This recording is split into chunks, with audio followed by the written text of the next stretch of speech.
Shalom, kami senang sekali bisa menyambut Bapak dan Ibu sekalian untuk hadir bersama kami di ibadah online pada hari ini. Bagi Bapak Ibu yang baru pertama kali bergabung, kami ucapkan selamat datang dan selamat bergabung.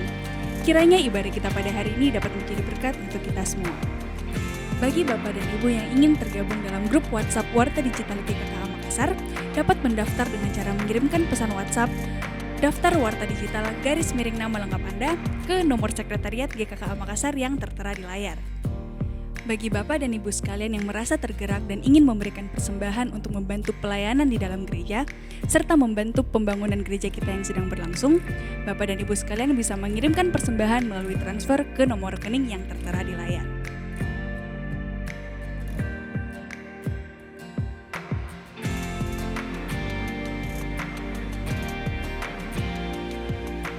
Gereja akan mengadakan ibadah kenaikan Yesus Kristus pada tanggal 13 Mei 2021. Ibadah akan ditayangkan secara premier di YouTube GKKA Makassar jam 9.30 pagi. Mari kita bersama beribadah dan merayakan peristiwa kenaikan Yesus ke surga. Sekian warta kita pada hari ini. Mari kita siapkan hati kita untuk memulai ibadah kita. Mari kita buka suara untuk memuji Tuhan, dan mari kita buka hati dan pikiran kita untuk menerima firman Tuhan. Selamat beribadah.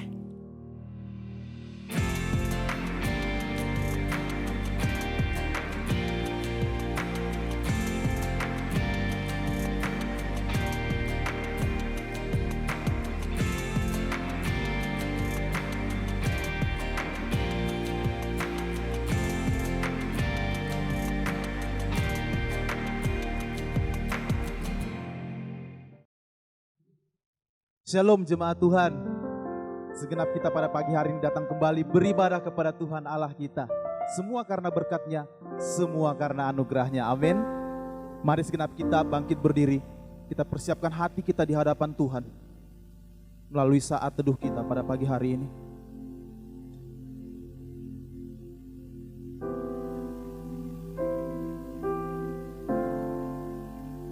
Ini segenap kami Tuhan yang datang berdiri di hadapan-Mu. Bukan karena kuat gagah kami, bukan karena kehebatan kami semata, namun kami tahu anugerah Tuhan yang besar. Hanya itu semata yang menyelamatkan hidup kami. Biar kami meninggikan Engkau ya Tuhan, memuliakan Engkau ya Tuhan, melalui hati dan hidup kami. Terima kasih Yesus. Terima kasih Yesus.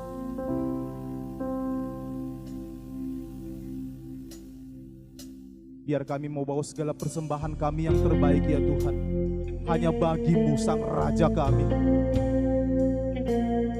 hanya bagi-Mu Sang Allah kami.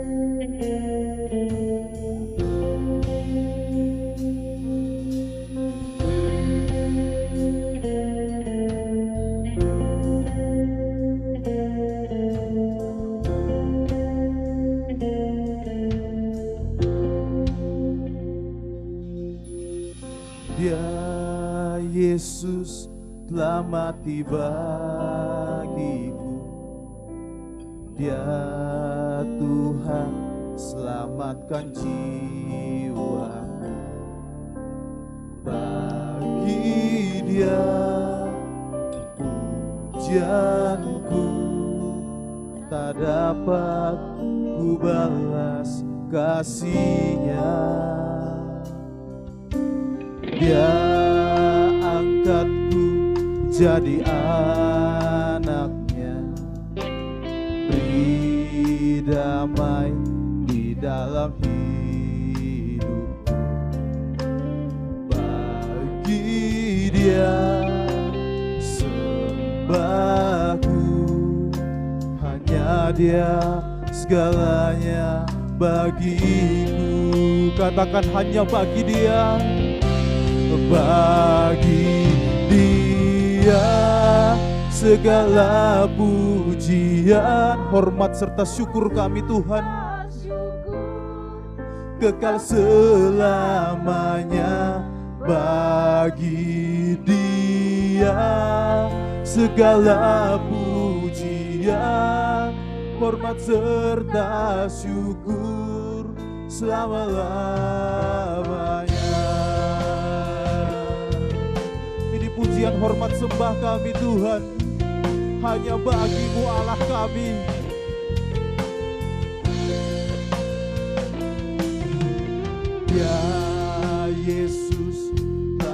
arti bagiku. Dia Tuhan selamatkan jiwaku. Bagi Dia pujianku tak dapat ku balas kasih-Nya. Dia angkatku jadi anaknya, beri damai di dalam hidup. Katakan hanya bagi-Mu Tuhan segala pujian sembah hormat kami ya Allahku. Hanya Dia segalanya bagiku. Katakan bagi Dia, bagi Dia segala pujian, hormat serta syukur kekal selamanya. Bagi Dia segala pujian, hormat serta syukur selama-lamanya. Segala sembah kami Tuhan, segala pujian kami hanya bagi-Mu Allah kami yang hidup.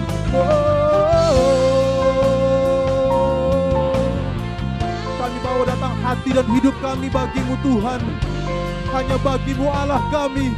Katakan bagi Dia, bagi Dia segala pujian, hormat serta syukur kekal selamanya. Bagi Dia segala pujian, hormat serta syukur selama-lamanya. Katakan selama-lamanya, selama-lamanya hanya bagi-Mu, selama-lamanya.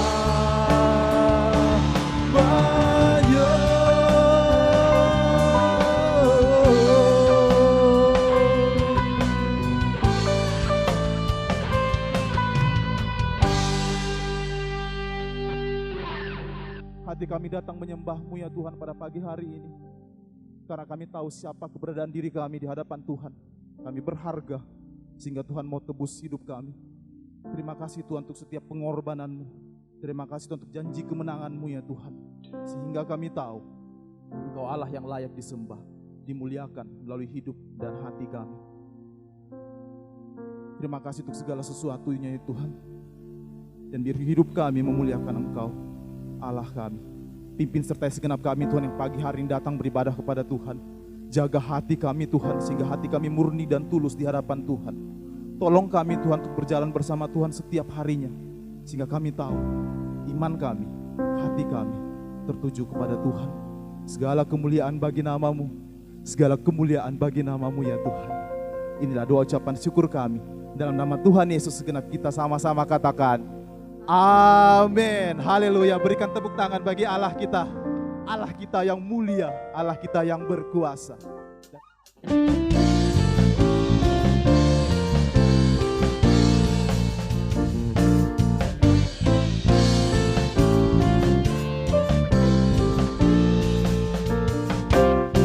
Apa yang tak pernah dilihat mata,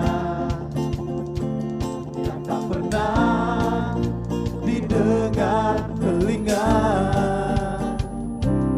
yang tak pernah timbul di dalam hati, semua disediakan bagi yang mengasihi Dia.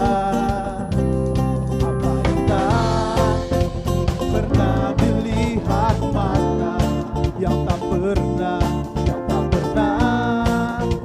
didengar telinga, tak pernah timbul di dalam hati, semua disediakan bagi yang mengasihi Dia. Katakan Allah sanggup.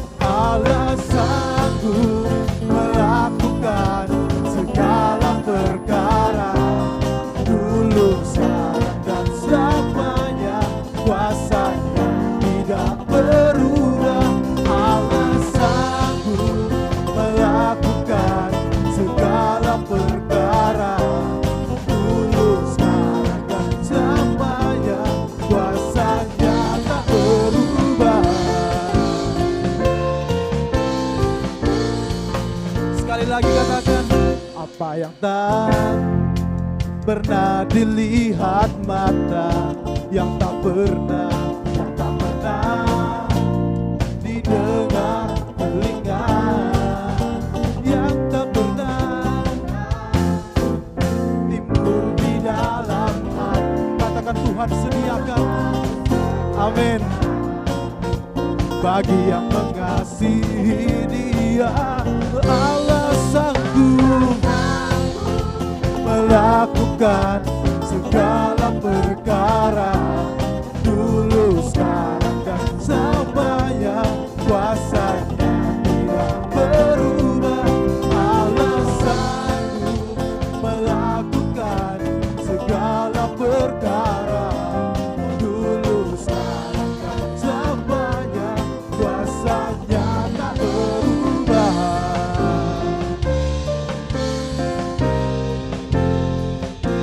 Kami tahu Tuhan, Allah yang sanggup, Allah sanggup melakukan segala perkara, dulu, sekarang, dan selama-lamanya.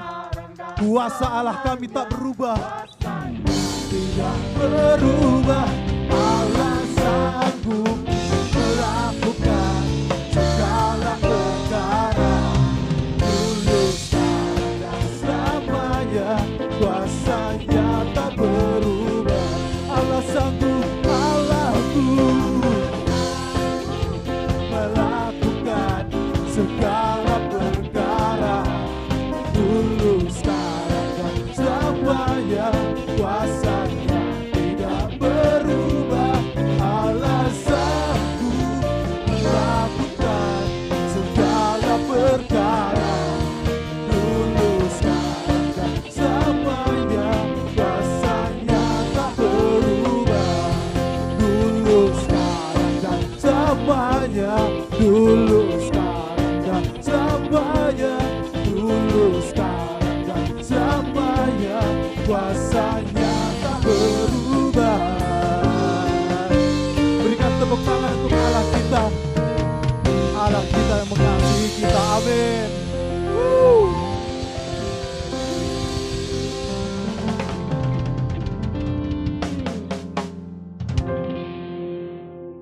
Kita naikkan pengakuan iman kita di hadapan Tuhan. Pengakuan iman rasuli. Aku percaya kepada Allah, Bapa yang Maha Kuasa, Khalik langit dan bumi, dan kepada Yesus Kristus, anaknya yang tunggal Tuhan kita, yang dikandung dari Roh Kudus, lahir dari anak darah Maria, yang menderita sengsara di bawah pemerintahan Pontius Pilatus, disalibkan, mati dan dikuburkan, turun ke dalam kerajaan maut, pada hari yang ketiga bangkit pula dari antara orang-orang mati, naik ke surga, duduk di sebelah kanan Allah, Bapa yang Maha Kuasa, dan dari sana akan datang untuk menghakimi orang yang hidup dan yang mati. Aku percaya kepada Roh Kudus, gereja yang kudus dan am, persekutuan orang kudus, pengampunan dosa, kebangkitan orang mati, dan hidup yang kekal. Amin. Silakan duduk kembali jemaat Tuhan.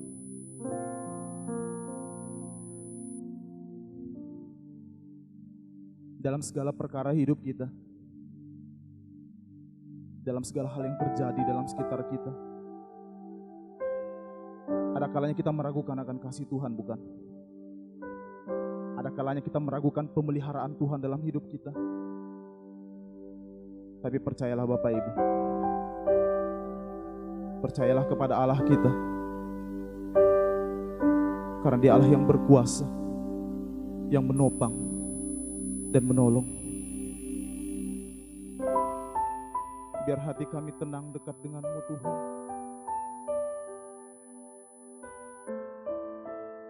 Biar hati kami damai dekat dengan-Mu Tuhan.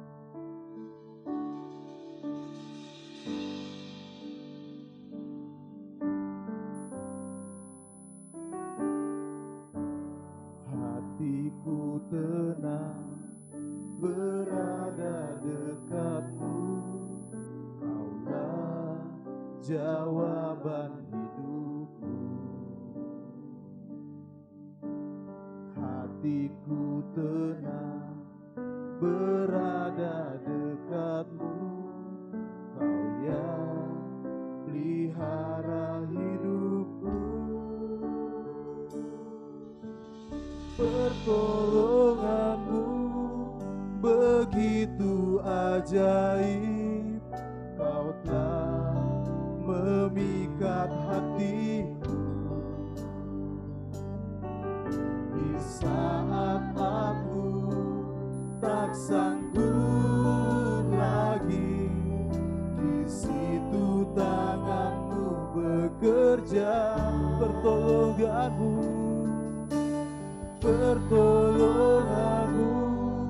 begitu ajaib. Kau telah memikat hati kami, Tuhan. Dan kini mata kami memandang-Mu selalu. Kini mataku tertuju padamu, ku rasakan kasih-Mu, Tuhan.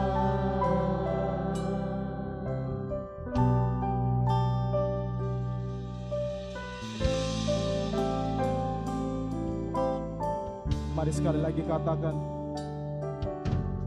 hatiku tenang berada dekatmu, Kaulah jawaban hidupku. Hati kami tenang ya Tuhan. Hatiku tenang berada dekatmu, Kaulah pelihara hidupku. Pertolonganmu Tuhan, pertolonganmu begitu ajaib, Kau telah memikat hatiku. Di saat aku tak sanggup lagi, di situ tanganmu bekerja. Pertolonganmu begitu ajaib, Kau telah memikat hatiku. Kini mataku tertuju padamu, ku rasakan kasih-Mu, Tuhan.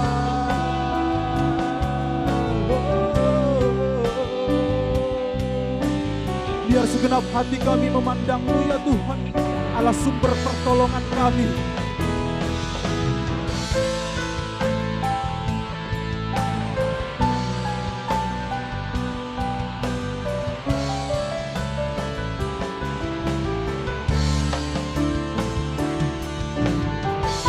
Katakan pertolonganku, pertolonganmu begitu ajaib, Kau telah memikat hatiku.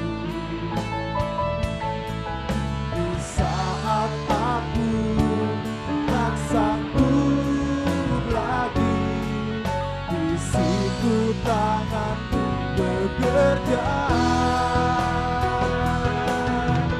Pertolonganmu begitu ajaib, Kau telah memikat hatiku.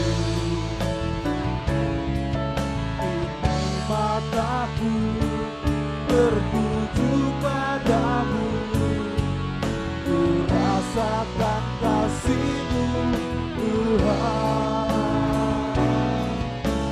Kini mataku tertuju padamu, ku rasakan kasih-Mu, Tuhan.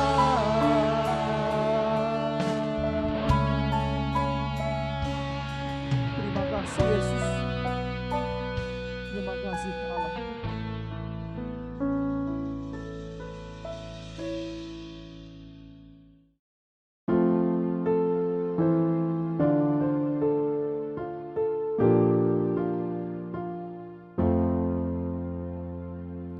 Shalom Bapak Ibu Saudara-saudari yang terkasih di dalam Tuhan. Kita bersyukur hari ini kita boleh bersama-sama kembali beribadah. Dan saat ini tiba saatnya kita akan bersama-sama membaca dan merenungkan sebagian daripada firman Tuhan. Sebelumnya saya mengajak kita masuk di dalam doa. Terima kasih Tuhan, kalau Tuhan masih beri kami kesempatan untuk boleh kembali beribadah pada hari ini. Dan kami boleh menyanyi memuji nama-Mu. Teristimewa pada saat ini kami akan membaca, merenungkan sebagian daripada firman-Mu. Kiranya Tuhan tolong kami, bukan hanya menjadi pendengar firman Tuhan yang setia, tapi Tuhan mampukan kami boleh menjadi pelaku-pelaku firman Tuhan yang setia. Agar firman Tuhan yang kami baca dan renungkan boleh menggerakkan kaki dan tangan kami, untuk kami lakukan di dalam hidup kami setiap hari. Berkati juga hamba-Mu di dalam segala keterbatasannya, biarlah Allah Roh Kudus memberikan dia hikmat bijaksana dan kuasa dari Tuhan, supaya firman Tuhan yang diberitakan boleh menjadi berkat bagi setiap kami. Baik hamba-Mu yang menyampaikan, terlebih juga setiap jemaat yang mendengarkan, kami sama-sama diberkati oleh Tuhan lewat pemberitaan firman-Mu pada saat ini. Terima kasih Tuhan, inilah doa dan permohonan kami. Hanya di dalam nama Tuhan Yesus kami berdoa dan bersyukur. Amin. Bapak Ibu yang saya kasih di dalam Tuhan, firman Tuhan hari ini yang diberikan bagi saya untuk kita renungkan bersama-sama dengan satu tema, nasihat yang membawa malapetaka. Bagian firman Tuhan terambil dari 2 Tawarik pasal yang ke-10. Saya akan bacakan bagi kita semuanya. 2 Tawarik pasal yang ke-10 berbunyi demikian. Kemudian Rehabeam pergi ke Sikem, sebab seluruh Israel telah datang ke Sikem untuk menobatkan dia menjadi raja. Segera sesudah hal itu kedengaran kepada Yerobeam bin Nebat, ia ada di Mesir, sebab ia melarikan diri ke sana dari hadapan Raja Salomo. Maka kembalilah ia dari Mesir. Orang menyuruh memanggil dia, lalu datanglah Yerobeam dengan seluruh orang Israel dan berkata kepada Rehabeam, ayahmu telah memberatkan tanggungan kami, maka sekarang ringankanlah pekerjaan yang sukar yang dibebankan ayahmu, dan tanggungan yang berat yang dipikulkannya kepada kami, supaya kami menjadi hamba-Mu. Tetapi ia menjawab mereka, datanglah kembali kepadaku lusa, lalu pergilah rakyat itu. Sesudah itu Rehabeam meminta nasihat dari para tua-tua yang selama hidup Salomo mendampingi Salomo ayahnya, katanya, apakah nasihatmu untuk menjawab rakyat itu? Mereka berkata kepadanya, jika engkau mau berlaku ramah terhadap rakyat itu, mau menyenangkan mereka dan mengatakan kata-kata yang baik kepada mereka, maka mereka menjadi hamba-hamba-Mu sepanjang waktu. Tetapi ia mengabaikan nasihat orang yang diberikan para tua-tua itu. Lalu ia meminta nasihat kepada orang-orang muda yang sebaya dengan dia dan yang mendampinginya. Katanya kepada mereka, apakah nasihatmu supaya kita dapat menjawab rakyat yang mengatakan kepadaku, ringankanlah tanggungan yang dipikulkan kepada kami oleh ayahmu? Lalu orang-orang muda yang sebaya dengan dia itu berkata, beginilah harus kau katakan kepada rakyat yang telah berkata kepadamu, ayahmu telah memberatkan tanggungan kami, tetapi engkau ini berilah keringanan kepada kami. Beginilah harus kau katakan kepada mereka, kelingkingku lebih besar daripada pinggang ayahku. Maka sekarang ayahku telah memberatkan kepada kamu, membebankan kepada kamu tanggungan yang berat, tetapi aku akan menambah tanggungan kamu. Ayahku telah menghajar kamu dengan cambuk, tetapi aku akan menghajar kamu dengan cambuk yang berduri besi. Lusanya datanglah Yerobeam dengan segenap rakyat kepada Rehabeam, seperti yang dikatakan raja, kembalilah kepadaku lusa. Raja Rehabeam menjawab mereka dengan keras, ia telah mengabaikan nasihat para tua-tua. Ia mengatakan kepada mereka menurut nasihat orang-orang muda, ayahku telah memberatkan tanggungan kamu, tetapi aku akan menambahnya. Ayahku telah menghajar kamu dengan cambuk, tetapi aku akan menghajar kamu dengan cambuk yang berduri besi. Jadi raja tidak mendengarkan permintaan rakyat, sebab hal itu merupakan perubahan yang disebabkan Allah, supaya Tuhan menepati firman yang diucapkannya dengan perantaraan Ahia orang Silo kepada Yerobeam bin Nebat. Setelah seluruh Israel melihat bahwa raja tidak mendengarkan permintaan mereka, maka rakyat menjawab raja, begitu bagian apakah kita dapat daripada Daud. Kita tidak memperoleh warisan dari anak Isai itu. Masing-masing ke kemahmu, hai orang-orang Israel. Uruslah sekarang rumahmu sendiri, hai Daud. Maka pergilah seluruh orang Israel ke kemahnya. Sehingga Rehabeam menjadi raja hanya atas orang Israel yang diam di kota-kota Yehuda. Kemudian Raja Rehabeam mengutus Hadoram yang menjadi kepala Rodi.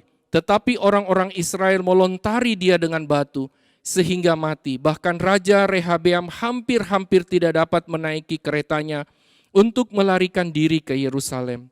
Demikianlah mulanya orang Israel memberontak terhadap keluarga Daud sampai hari ini. Demikianlah firman Tuhan, berbahagialah kita yang membaca, merenungkan, dan melakukannya dalam hidup kita setiap hari.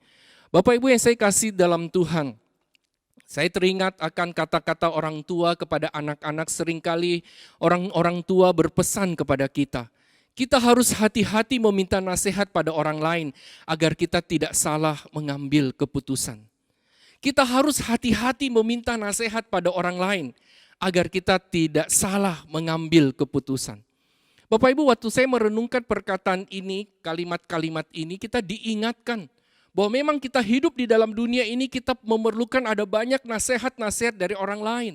Misalnya nasihat tentang rumah tangga, bagaimana membangun rumah tangga yang baik, bagaimana membangun satu komunikasi yang baik dengan orang lain, bagaimana kita boleh menata keuangan kita dengan baik, bagaimana kita membangun karir kita, bagaimana kita membangun kehidupan kita. Nah, saudara-saudara, kita diingatkan bahwa memang kita memerlukan nasihat-nasihat dari orang lain di dalam kehidupan kita untuk memperlengkapi dan membuat hidup kita lebih hari lebih baik. Namun Bapak Ibu, nasihat orang tua tadi itu juga mengingatkan kepada kita sekali lagi bahwa kita harus hati-hati dengan nasihat yang diberikan oleh orang lain agar kita tidak salah dalam mengambil keputusan. Seperti halnya yang kita baca tadi dalam bacaan firman Tuhan hari ini, Rehabeam, anak Raja Salomo. Di awal-awal pemerintahannya kita mendapati bagian ini dia mendapat satu masalah, di mana rakyat datang mengajukan keluhan mereka betapa beratnya penderitaan yang mereka alami pada saat akhir-akhir pemerintahan Raja Salomo. Sehingga pada saat pergantian raja, sebagaimana kerinduan juga banyak rakyat ya, pada saat ada pergantian kepemimpinan, mereka rindu ada satu suasana yang baru. Mereka coba mengajukan keringanan kepada Raja Rehabeam, raja yang baru yang sudah menggantikan ayahnya Salomo. Bapak Ibu, pada waktu menghadapi masalah ini, Rehabeam menyuruh rakyat untuk kembali terlebih dahulu dikatakan di sini lusa kamu kembali lagi. Dalam mencoba membahas masalah yang dihadapinya, Rehabeam kemudian meminta nasihat kepada tua-tua kerajaan yang kita tahu adalah orang-orang yang hidup pada masa Salomo. Bagaimana pandangan mereka untuk menyelesaikan masalah ini, dan juga dalam bagian ini kita mendapati dia juga pergi mencari nasihat kepada orang-orang muda yang selama ini bersama-sama dengan dia, yang seumuran dengan dia. Singkat cerita Bapak Ibu, kita tahu pada saat dia mencoba mencari nasihat dengan mengumpulkan tua-tua kerajaan itu, maka tua-tua kerajaan itu memberitahu kepada Rehabeam supaya dia memperhatikan apa yang menjadi keluhan atau kepentingan rakyat. Saya mencoba membayangkan bagaimana orang-orang tua ini memberi nasihat kepada raja yang muda ini bahwa seharusnya sebagai seorang raja dia harus mengayomi, melindungi, memperhatikan rakyatnya.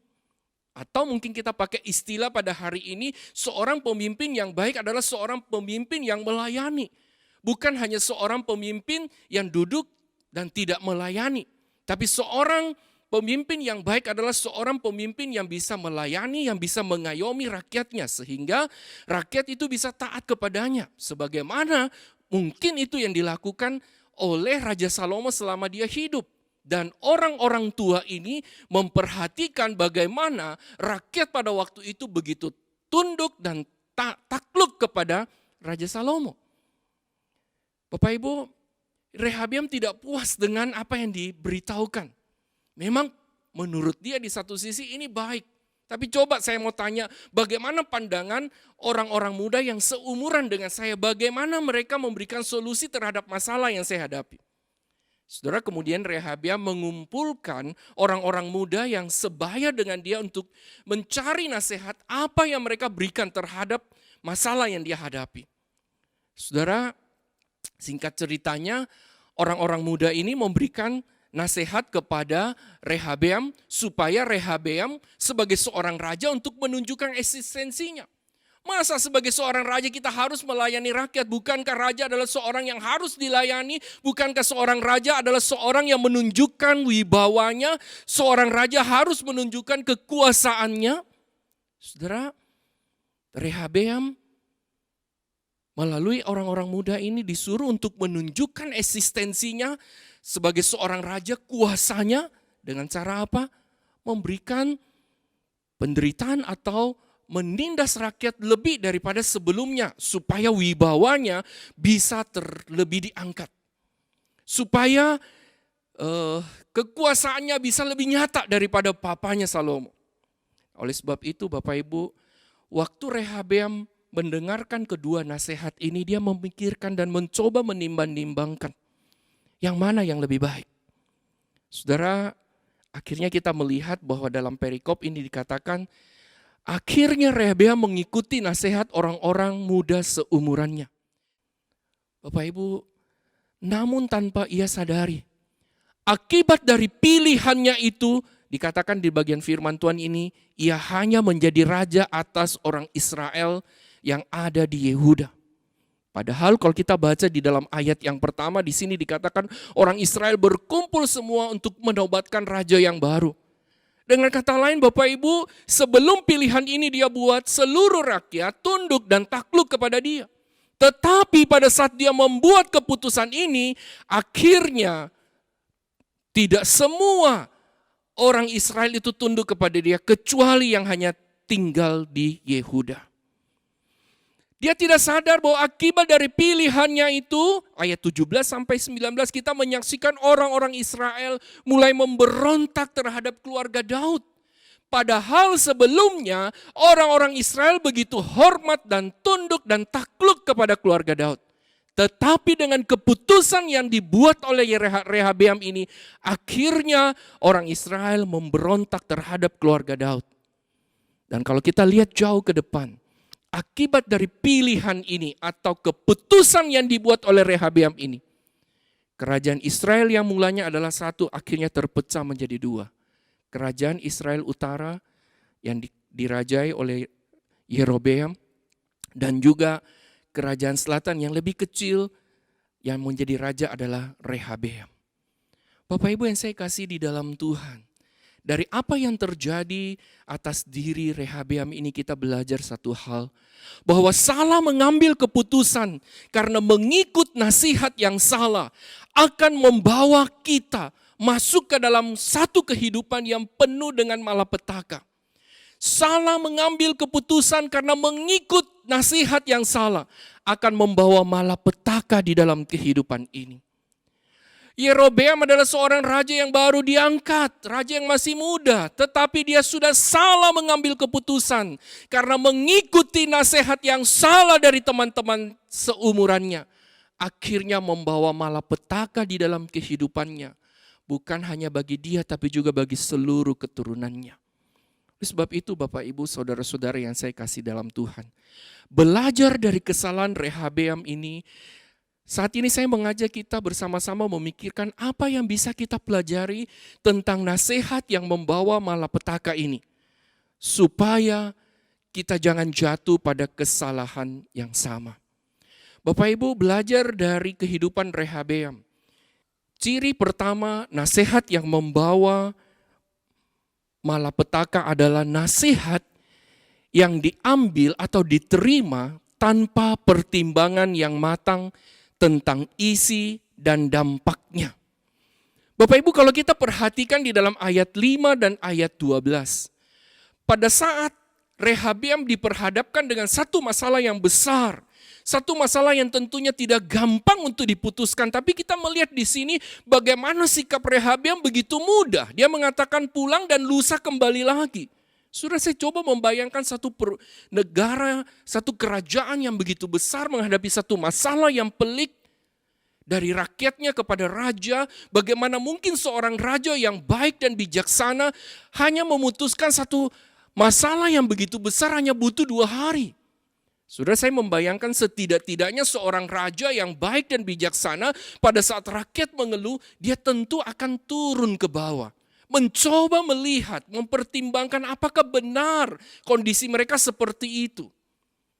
Apakah betul? Dan saudara tentunya ini membutuhkan waktu yang cukup panjang. Tidak mungkin dalam 2 hari dia bisa menyelidiki semua ini dengan cepat. Saya melihat di sini Rehabeam juga dalam mengambil keputusan ini dia mengabaikan dampak keputusan yang diambilnya. Apa dampaknya bagi dia kalau dia memutuskan ini? Padahal tua-tua kerajaan sudah mengingatkan. Pada waktu engkau baik-baik dengan rakyat, rakyat akan baik-baik dengan engkau. Tapi pada saat kita tidak baik-baik, itu akibatnya tidak baik juga bagi kita. Tapi dia mengabaikan dampak keputusan yang diambilnya. Bapak Ibu yang saya kasih di dalam Tuhan, apa yang kita pelajari dari ciri yang pertama ini? Bahwa nasihat yang membawa malapetaka adalah nasihat yang diambil, diterima tanpa pertimbangan yang matang tentang isi dan dampaknya. Hal pertama kita belajar bahwa kita diingatkan. Dalam menerima nasihat dari orang lain, kita perlu ada pertimbangan yang matang tentang isi dan dampaknya. Kita perlu mempertimbangkan apakah nasihat tersebut memiliki alasan yang rasional. Apa yang dia sarankan oleh orang lain, nasihat yang diberikan orang lain itu masuk akal enggak? Bisa diterima dengan akal sehat enggak? Apakah yang disarankan atau dinasehatkan oleh orang lain itu tepat enggak? Ya. Sebetul-betulnya enggak? Objektif enggak atau tidak? Dan kita juga perlu memikirkan apa yang disarankan atau dinasehatkan oleh orang lain itu apa dampaknya bagi saya. Apakah membawa dampak yang baik atau membawa dampak yang kurang baik? Saudara, misalnya di dalam kehidupan kita, kita tentu banyak menerima nasihat dan kita perlu ada pertimbangan yang matang. Misalnya bagi Bapak Ibu yang mau menikahkan anaknya, tentu waktu kita melihat anak kita sudah serius dengan pacarnya, kita tentu mau tahu bagaimana latar belakang keluarga dari calon menantu kita. Juga bagi anak muda, waktu kita mau memulai pacaran tentunya kita tidak asal terima, tapi kita perlu mempertimbangkan baik-baik. Kira-kira kalau saya dengan dia bagaimana nantinya? Kita perlu bersama-sama mengenal pribadinya dengan baik, butuh satu jangka waktu. Bukan sesuatu yang instan, bukan sesuatu yang buru-buru, tapi kita perlu ada waktu untuk memikirkan apakah kalau saya dengan dia bagaimana, ya. Bapak Ibu, demikian juga bukan pada waktu kita akan menyekolahkan anak kita, waktu mereka mulai, kita akan memilih sekolah, kita tentu cari informasi sebanyak-banyaknya tentang sekolah itu supaya kita bisa mengambil keputusan yang baik. Tentunya kita sebagai siswa dan orang tua kita yang mendampingi akan memikirkan dengan banyak hal, mempertimbangkan dengan matang terlebih dahulu sebelum kita melangkah. Namun sayang kita lihat di sini Rehabeam.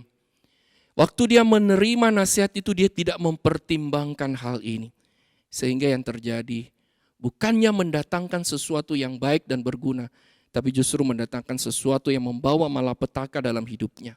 Sekali lagi Bapak Ibu, waktu kita menerima nasihat dari orang lain, jangan kita buru-buru, tapi kita perlu mempertimbangkannya dengan matang, dengan baik. Dan yang kedua saya lihat di sini Bapak Ibu kita diingatkan, jangan mengambil keputusan dalam keadaan yang tidak menentu. Saudara, tentunya waktu kita menghadapi masalah, gejolak hati kita, Bapak Ibu sendiri tahu bagaimana perasaannya. Demikian juga dengan Rehabeam. Saya melihat di sini Bapak Ibu, salah satu kesalahan Rehabeam dalam mengambil keputusan ini karena dia mengambil keputusan dalam kondisi yang tidak menentu. Misalnya apa Bapak Ibu? Dalam kondisi emosi atau marah. Dalam kondisi pikiran sedang kusut. Boleh saya katakan juga kita sering jangan mengambil keputusan dalam keadaan yang tidak menentu, itu maksudnya pada saat kita mengalami keputusasaan. Bapak Ibu sayang sekali di tengah-tengah masa pandemi ini, Ada banyak orang-orang telah mengambil keputusan yang salah, misalnya dalam hal relasi di tengah-tengah hubungan sebuah keluarga. Saya mendapatkan di beberapa daerah di kota-kota besar, tingkat perceraian makin meningkat justru di tengah-tengah masa pandemi ini. Memang sebagian pakar mengatakan sebenarnya sebelum masa pandemi ini banyak pasangan suami istri telah mengalami masalah atau problem. Dan ditambah dengan tengah-tengah masa pandemi ini, problem itu makin memuncak. Betul Bapak Ibu di satu sisi. Tapi di sisi lain saya melihat Bapak Ibu, kenapa ini hal bisa terjadi? Karena banyak orang mengambil keputusan dalam kondisi yang tidak menentu. Seringkali pada waktu kita emosi, kita marah, seringkali keputusan yang kita ambil lebih banyak yang tidak menguntungkan daripada yang menguntungkan. Seringkali keputusan yang kita ambil adalah keputusan yang tidak benar. Karena tidak melalui satu proses pemikiran dengan akal yang sehat, dengan kondisi yang baik. Bahkan Bapak Ibu, banyak orang mengambil keputusan dalam kondisi keputusasaan seringkali mereka menyesal kemudian. Oleh sebab itu Bapak Ibu, melalui ciri yang pertama ini kita diingatkan. Jangan mengambil keputusan dalam keadaan yang tidak menentu. Baik dalam keputusan hidup kita, mungkin juga dalam hidup bergereja. Seringkali saya melihat menyaksikan ada gereja-gereja yang mengambil keputusan yang keliru atau orang-orang yang mengambil keputusan yang keliru sehingga mereka menyesal pada akhirnya. Dalam kondisi yang tidak menentu, dalam kondisi bermasalah, dalam kondisi emosi mereka mengambil keputusan, akhirnya seringkali keputusan-keputusan itu bukan menguntungkan tapi justru merugikan. Oleh sebab itu Bapak Ibu, mari jangan kita mengambil keputusan dalam keadaan yang tidak menentu. Yang kedua Bapak Ibu, apa yang merupakan ciri nasihat yang mendatangkan malapetaka? Dalam dia menerima nasihat itu dia lebih memperhatikan kepentingan pribadi atau egonya daripada kepentingan orang banyak atau orang lain. Dalam ayat 10, ayat 11, ayat 14 berkali-kali ada kata ku dan aku. Itu menunjukkan dia mengambil satu keputusan atau menuruti nasihat itu karena itu menguntungkan diri sendiri. Memuaskan egonya. Dan kalau kita perhatikan di ayat 15 dan 16 di sana dikatakan dia tidak mendengarkan permintaan rakyat, dengan kata lain dia lebih mengikuti egonya daripada mengikuti kehendak orang lain. Dia lebih mengikuti kemauannya daripada kepentingan orang banyak. Sehingga Bapak Ibu kita melihat di sini kenapa saya katakan nasihat yang diambil oleh Rehabeam membawa dia kepada malapetaka, karena Rehabeam menerima nasihat sesuai dengan egonya, tanpa peduli dengan kepentingan orang lain. Bahkan kalau kita perhatikan bagaimana pada saat proses pengambilan keputusan itu dia seakan-akan memandang rendah orang lain. Bahkan beberapa penafsir sepakat pada saat Rehabeam menyatakan menerima nasihat dari orang-orang sebayanya ini, itu menunjukkan satu kesombongan Raja Rehabeam. Sehingga dia mengatakan, ya, kelingkingku dikatakan di sini lebih besar daripada pinggang ayahku. Saudara bayangkan. Dengan kata lain dia mau mengatakan kalau ayahku pintar, ayahku hebat, aku jauh lebih hebat daripada dia. Saudara, disinilah kita melihat bagaimana kejatuhan Rehabeam. Karena kesombongannya, dia akhirnya memilih sesuatu yang keliru dan memutuskan sesuatu yang keliru. Bapak Ibu, nasihat yang membawa malapetaka adalah nasihat yang lebih memperhatikan ego daripada kepentingan orang banyak. Bapak Ibu yang saya kasih dalam Tuhan, apa yang boleh kita pelajari dari ciri yang kedua ini? Kita belajar Bapak Ibu dalam menerima nasihat orang lain. Kita perlu mempertimbangkan apakah itu baik bagi saya, tapi jangan lupa baik juga bagi orang lain. Apakah nasihat orang lain itu memuliakan Tuhan atau tidak? Karena kita tahu bahwa semua yang kita miliki itu milik Tuhan. Oleh sebab itu kita perlu sadar akan kebenaran ini. Tapi Rehabeam telah dibutakan oleh kesuksesannya sehingga dia lupa. Dia merasa bahwa apa yang dia capai adalah haknya, adalah kemampuannya sendiri. Sehingga di sini kita melihat Bapak Ibu, dia mengalami malapetaka justru di akhirnya. Oleh sebab itu dalam menerima nasihat orang lain kita perlu mempertimbangkan apa dampaknya bagi saya dan dampaknya bagi orang-orang di sekeliling kita. Dan apa yang kita ambil itu, nasihat itu, apakah memuliakan Tuhan atau tidak. Karena itulah tujuan hidup kita sebagai anak-anak Tuhan. Tapi Rehabeam lupa akan hal ini. Dia lupa bahwa Tuhan yang menempatkan dia menjadi raja. Tuhan yang mengatur segalanya sehingga dia bisa menjadi raja. Oleh sebab itu Bapak Ibu, mari kita belajar. Dalam kita menerima nasihat orang lain, kita perlu pertimbangkan apa efeknya bagi orang-orang di sekeliling kita. Seperti yang di awal tadi saya katakan Bapak Ibu, di tengah-tengah masa pandemi ini ada banyak orang mengambil keputusan-keputusan yang keliru dengan menceraikan pasangan hidupnya atau hidup bercerai.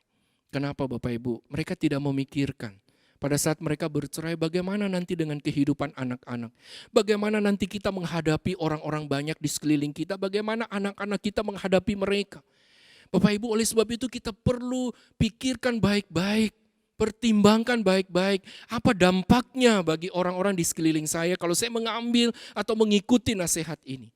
Dan yang tidak kalah penting sebagai anak-anak Tuhan, apakah waktu saya mengikuti nasihat itu, nama Tuhan dipuji, dimuliakan atau tidak.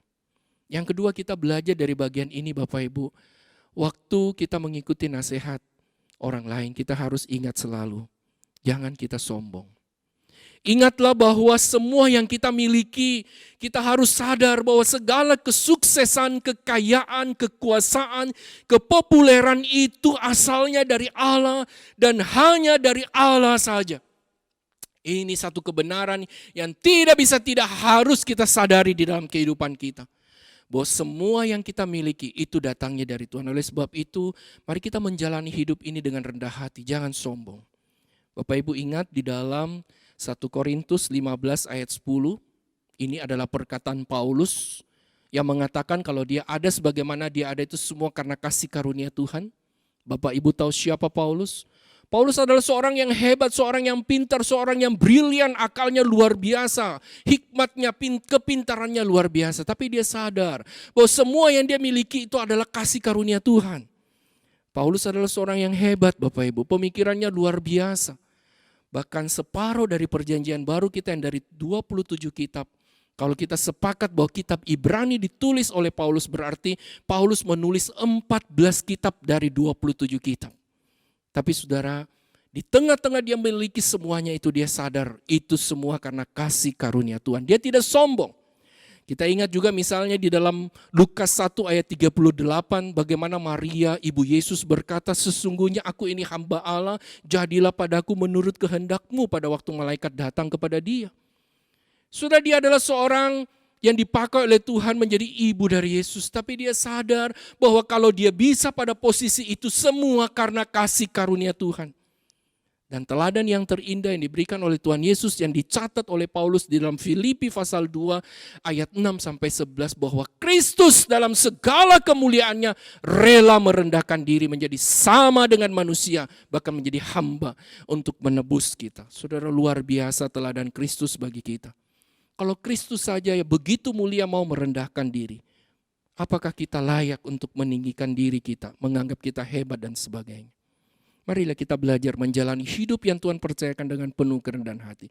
Yang ketiga, yang terakhir, bagaimana ciri-ciri nasihat yang mendatangkan malapetaka yang kita belajar dari kehidupan dan kegagalan daripada Rehabeam adalah nasihat yang diambil atau diterima tanpa meminta hikmat dari Tuhan. Bapak Ibu, kalau kita perhatikan bagian bacaan firman Tuhan tadi tidak ada satu kesan atau tidak dicatat bahwa Rehabeam datang kepada Tuhan di tengah-tengah masalah hidup yang dihadapi untuk meminta kehendak dan pimpinannya. Bapak Ibu, ini adalah satu kesalahan yang besar dan berakibat fatal. Ia terlalu mengandalkan dirinya sendiri. Ia lupa Yeremia pasal 17 ayat 5 mengingatkan kepada kita. Beginilah firman Tuhan, terkutuklah orang yang mengandalkan manusia, yang mengandalkan kekuatannya sendiri dan yang hatinya menjauh daripada Tuhan. Ia akan seperti semak bulus di padang belantara, ia tidak akan mengalami datangnya keadaan baik, Ia akan tinggal di tanah angus, di padang gurun, di negeri orang padang asin yang tidak berpenduduk. Dia tidak datang kepada Tuhan dan itu adalah kesalahan yang terbesar. Bapak Ibu, lain halnya kalau kita perhatikan dalam kehidupan Raja Daud, bapa leluhurnya. Saat Daud mendapat masalah, berkali-kali Alkitab mencatat ia datang kepada Tuhan untuk meminta nasihatnya. Misalnya salah satu hal yang saya catat di dalam 2 Samuel pasal yang kelima ayat 19 dan 23. Pada saat berhadapan dengan orang Filistin, Daud tidak mengandalkan kemampuannya, tidak mengandalkan hikmatnya. Dia datang kepada Tuhan untuk meminta nasihat. Dan menarik sekali Bapak Ibu, dalam perang yang kedua bersama dengan orang Filistin di ayat 23, dia kembali datang kepada Tuhan. Daud tidak mengandalkan kekuatannya, pengalamannya, padahal musuh yang sama. Seharusnya kalau sudah ada satu pengalaman menang terhadap musuh yang sama, seharusnya pada kali berikut dia juga bisa menang. Tapi dia tidak mengandalkan kemampuannya sendiri. Dia tahu dia butuh Tuhan, dia butuh hikmat Tuhan. Dan dia tahu bahwa Tuhan adalah sumber hikmatnya untuk mendapat nasihat yang baik. Sebagaimana tercatat di dalam Yakobus pasal 1 ayat 5, kebenaran ini diungkapkan bahwa tetapi apabila di antara kamu ada yang kekurangan hikmat, hendaklah ia memintanya kepada Allah yang memberikan kepada semua orang dengan murah hati dan tidak membangkit-bangkit. Maka hal itu akan diberikan kepadanya. Amsal 2 ayat 6 mengatakan, karena Tuhanlah yang memberikan hikmat, dari mulutnya datang pengetahuan dan kepandaian. Di sini kita melihat ada perbedaan antara Daud dan Rehabeam cucunya. Daud dalam menghadapi masalah, dia datang meminta nasihat kepada Tuhan karena dia sadar dan dia tahu bahwa nasihat Tuhan adalah nasihat yang terbaik bagi dia. Tapi beda sekali dengan Rehabeam. Dia justru mengandalkan hikmatnya. Dan sebagaimana Yeremia tadi mengatakan, justru orang yang mengandalkan hikmatnya akan mendatangkan malapetaka di dalam hidupnya. Oleh sebab itu Bapak Ibu, apa yang kita boleh belajar dari poin yang ketiga ini? Bahwa tidak semua nasihat baik atau berguna bagi kita. Kita harus bijaksana dalam menerima nasihat yang diberikan orang lain kepada kita. Perlu ada pertimbangan yang matang mengenai isi dan dampaknya. Perlu kita memikirkan kepentingan orang lain, kepentingan orang banyak lebih daripada kepentingan kita. Dan yang tidak kalah penting, mari kita datang kepada Tuhan. Kita diingatkan, jangan abaikan nasihat orang tua. Pengalaman mereka dapat kita pakai untuk kehidupan kita. Pengalaman yang diberikan oleh orang tua itu bisa menjadi sesuatu yang berguna dalam kehidupan kita. Namun tidak semua nasihat orang muda itu tidak baik. Hari ini kita tahu banyak anak-anak muda yang memiliki pemikiran-pemikiran yang baik. Tidak semua tidak baik. Dan terlebih daripada itu, mintalah dan bertanyalah kepada Allah. Karena nasihat Allah adalah yang terbaik bagi kita. Amin Bapak Ibu. Mari kita berdoa. Bapa di dalam surga, terima kasih untuk kebenaran firman-Mu yang mengingatkan kami kembali bagaimana seharusnya sikap kami di tengah-tengah dunia tatkala kami berhadapan dengan banyak nasihat-nasihat yang diberikan bagi kami. Belajar dari kehidupan Rehabeam, kami diingatkan bahwa seringkali nasihat, kalau kami salah memilih nasihat, maka kami akan salah dalam mengambil keputusan sehingga akan mendatangkan malapetaka atau kecelakaan di dalam kehidupan kami. Oleh sebab itu, biarlah melalui kebenaran firman Tuhan pada hari ini kami mau belajar. Pada saat kami mengambil atau menerima nasihat atau memberikan nasihat, kami perlu mempertimbangkannya dengan matang. Mempertimbangkan segala hal, segala segi, dan kami tidak buru-buru dalam mengambil keputusan. Kami juga mau belajar pada saat kami menerima nasihat dari orang lain. Kami mau belajar Tuhan, bagaimana kami harus juga memikirkan dampaknya kepada orang lain, bukan hanya diri kami sendiri. Dan terlebih daripada itu kami diingatkan Tuhan, bahwa tempat kami mencari nasihat yang terbaik adalah kepada Tuhan. Karena Tuhan adalah Allah yang Maha Tahu, Allah yang mengerti, memahami semua yang terbaik bagi kami. Tuhan tolong kami, supaya di dalam kami mengambil keputusan-keputusan, dalam kami menilai nasihat-nasihat yang diberikan oleh orang kepada kami memiliki sikap yang benar. Sehingga nasihat yang diberikan itu bukannya mendatangkan malapetaka, tapi mendatangkan berkat bagi kehidupan kami. Terlebih lagi hidup kami boleh memberkati orang lain, dan melalui hidup kami nama Tuhan dipuji dan dimuliakan. Terima kasih Tuhan untuk kebenaran firman-Mu pada hari ini. Mampukan kami mempraktekkannya, sehingga hidup kami makin hari makin memuliakan Engkau. Dalam nama Tuhan Yesus, Tuhan dan Juru Selamat kami yang hidup, kami berdoa dan bersyukur. Amin.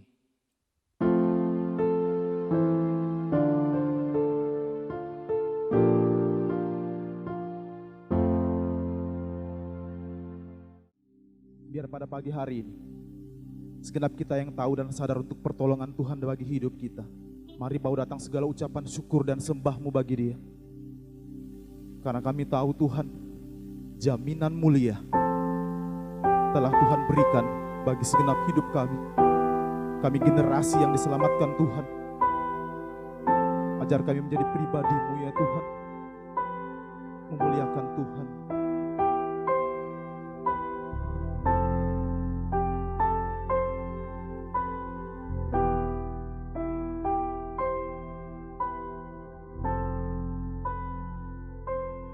Jaminan mulia ku diberi, karena Yesus milikku abadi. Aku warisnya, Engkau warisnya. Ku ditebus karena dibasuh darah kudus. Kami masyurkan, kami puji tentang Yesusku selamanya. Kami masyurkan, kami masyurkan, kami puji semua tentang-Mu Yesusku, tentang Yesusku selamanya.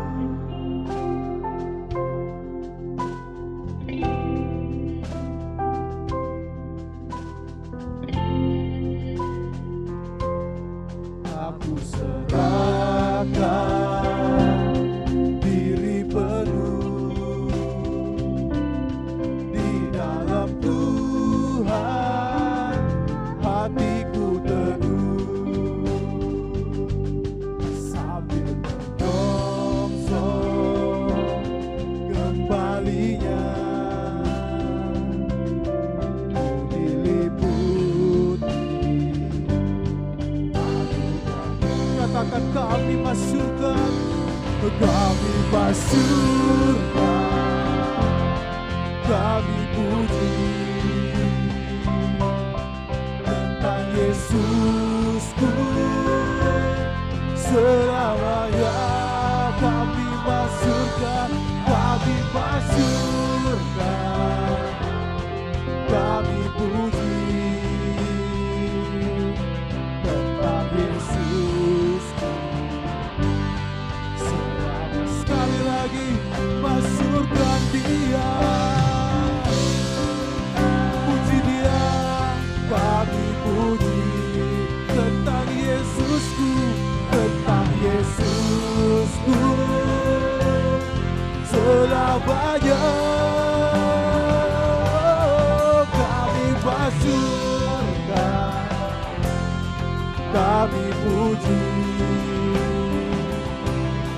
tentang Yesusku selamanya. Mari masyurkan Dia, kami masyurkan, Kami puji tentang Yesusku selamanya. Kami masyurkan, kami puji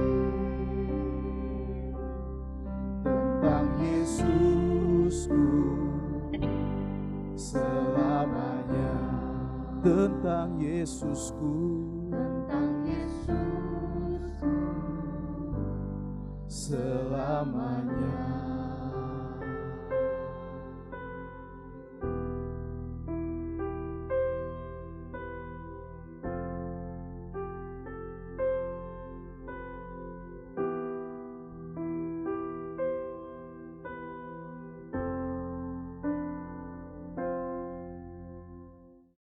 Kita akan kembali dalam kehidupan kita pribadi lepas pribadi. Biarlah firman Tuhan yang kita sudah dengar hari ini tidak berlalu begitu saja, tapi kita boleh mempraktekkannya sehingga setiap keputusan yang kita ambil dalam hidup kita adalah keputusan-keputusan yang kita pikirkan dengan matang. Keputusan-keputusan yang kita coba pikirkan dampaknya bagi orang sekeliling kita, dan terlebih lagi apakah itu memuliakan Tuhan atau tidak. Dan terlebih daripada itu kita terus membangun relasi kita yang indah dengan Tuhan sehingga kita boleh mengerti maksud dan kehendak-Nya dalam hidup kita. Sehingga hidup kita boleh senantiasa memuliakan Dia. Dan saat ini terimalah berkat Tuhan yang akan memampukan kita melakukan semuanya itu. Kiranya kasih karunia daripada Tuhan Yesus Kristus, kasih sayang Allah Bapa yang kekal yang tidak pernah berubah dulu, sekarang dan selama-lamanya, pimpinan tuntunan penghiburan Allah Roh Kudus, boleh menyertai kehidupan setiap kita, mulai hari ini sampai selama-lamanya. Amin. Selamat hari Minggu Bapak Ibu Saudara-saudari, Tuhan Yesus memberkati kita semuanya.